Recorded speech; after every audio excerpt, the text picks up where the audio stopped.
What's up, YouTube? This is Too Raw for TV.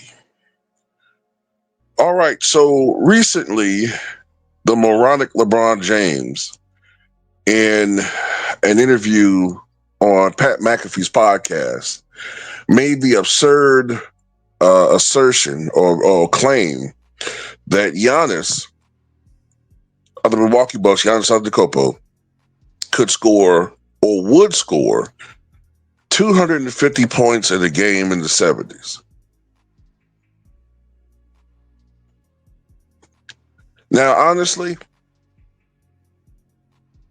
LeBron is really talking about himself, but he used Giannis instead because it would come across as super duper, as he puts it, arrogant, um, and disrespectful and narcissistic for him to say that he would essentially be Superman.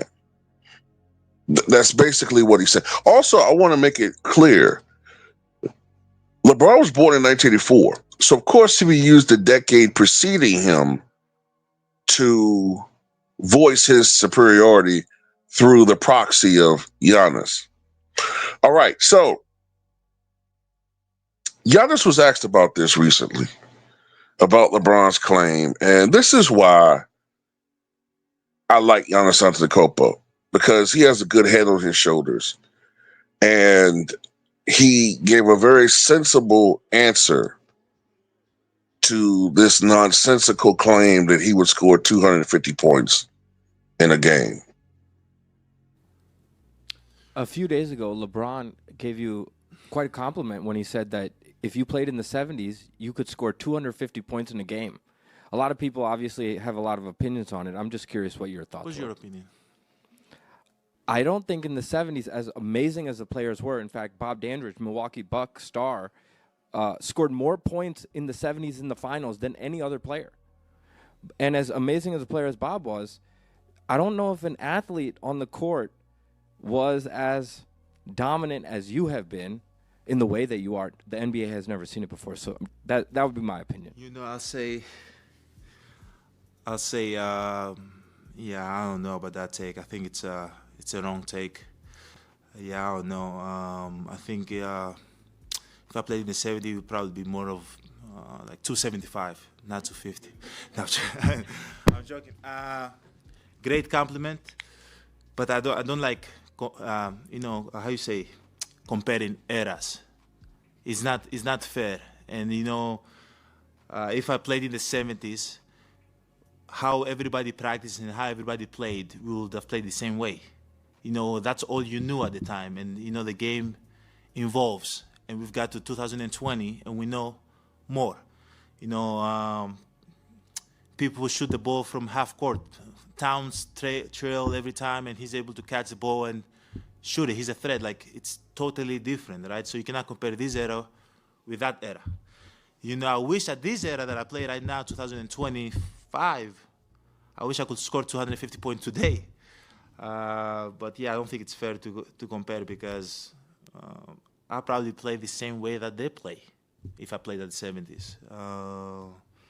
So yeah, but it's a great compliment coming from one of the best players in the league. It's a definitely great compliment. Appreciate it. That's it. Thank you. First of all, to that fucking reporter,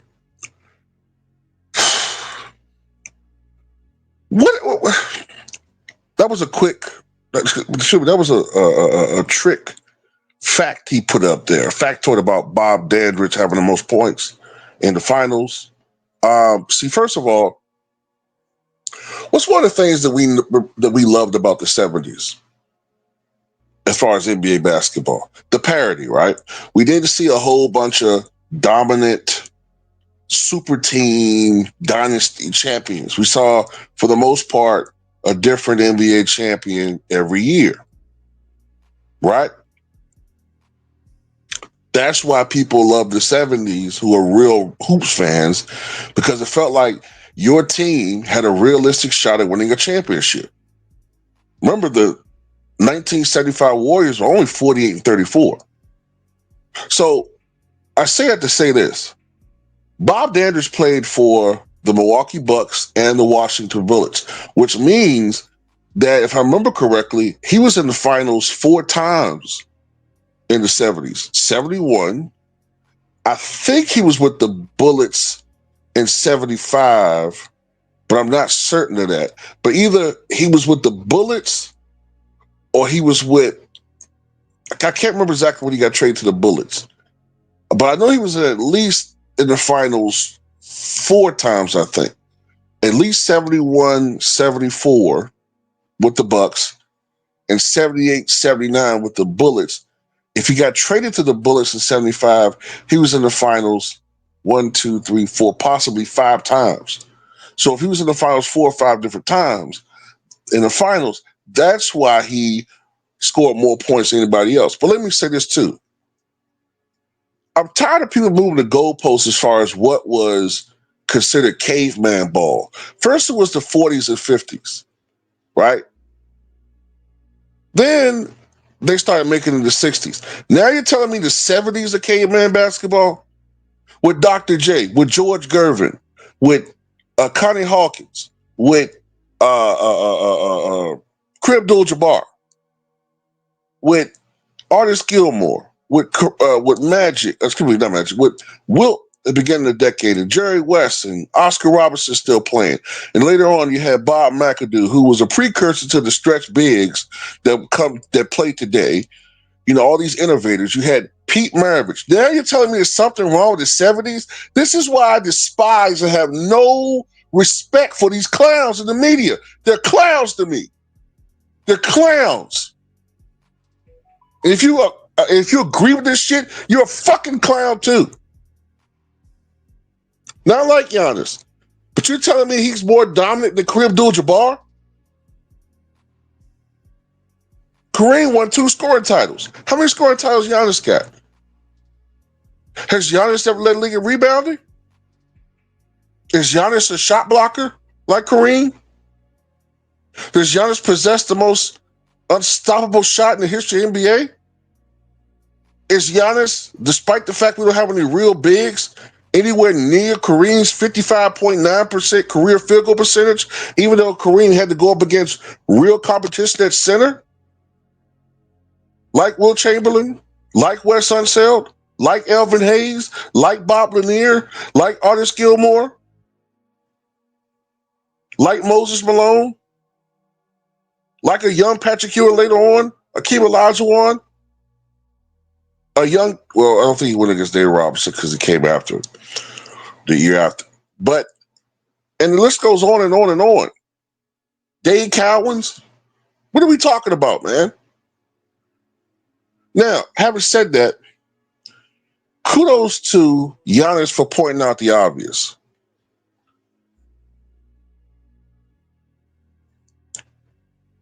People keep talking about, oh, well, see, if you put Giannis in the 70s, and this is people that don't know what the fuck they're talking about, bro. They don't know what they're talking about, and it's so frustrating.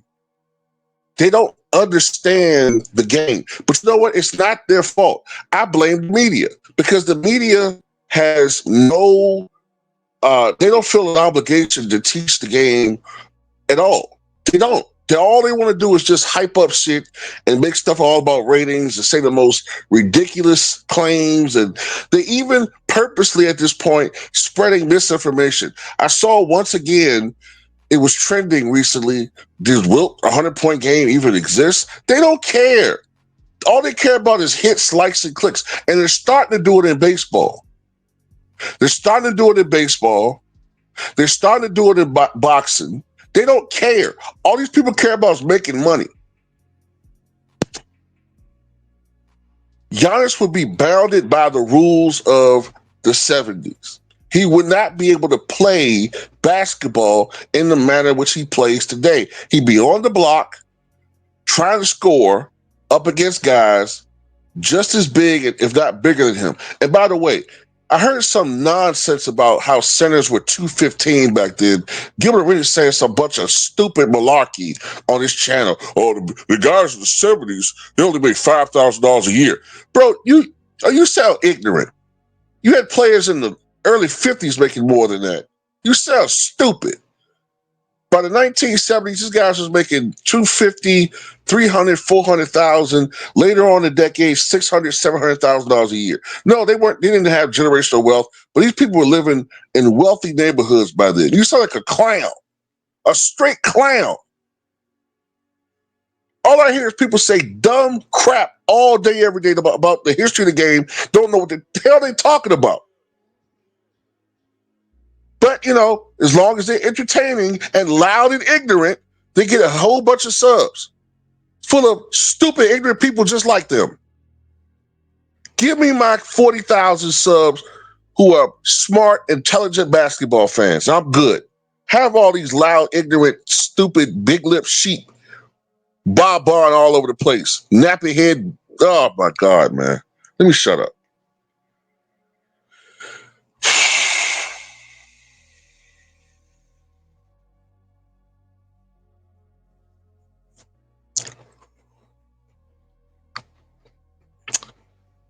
Giannis would play like the players of that era. I think he would still be great, but his game would be different. And, he would be more of a post player, probably have a jump shot out to maybe mid-range, and, his role would be different. He still might be a good passer, but him being a point power forward, bringing the ball up, they didn't play like that then. They were only beginning to implement the point small forward role by the mid to late 70s, let alone a power forward, let alone the offense running through a big. That just wasn't done then. Giannis would have had to play with a traditional point guard, traditional shooting guard, wingman, and a center. Giannis would have been a power forward. Giannis would have been great because he's a great player, he's a hard worker. But he had been bound by the rules of that era. That's not a knock on him. That's just what it is. LeBron James, once again, is leaving the game in worse hands with stupid misinformation, and his sycophants gladly spew this nonsense. And I get frustrated because I have to listen to this crap and deal with this crap every day on here. People just saying dumb stuff. And I try to be nice and explain to them why there's misinformation, and you just get insulted. So at this point, man, yeah, I do look at a lot of these people as intellectually inferior. If that makes me sound arrogant, I'm sorry. It's just what it is.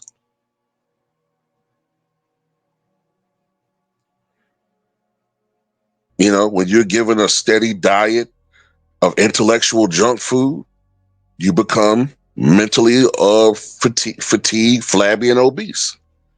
You can't think for yourself anymore. You can't think properly. It is what it is. But anyway, that's all I got to say about it.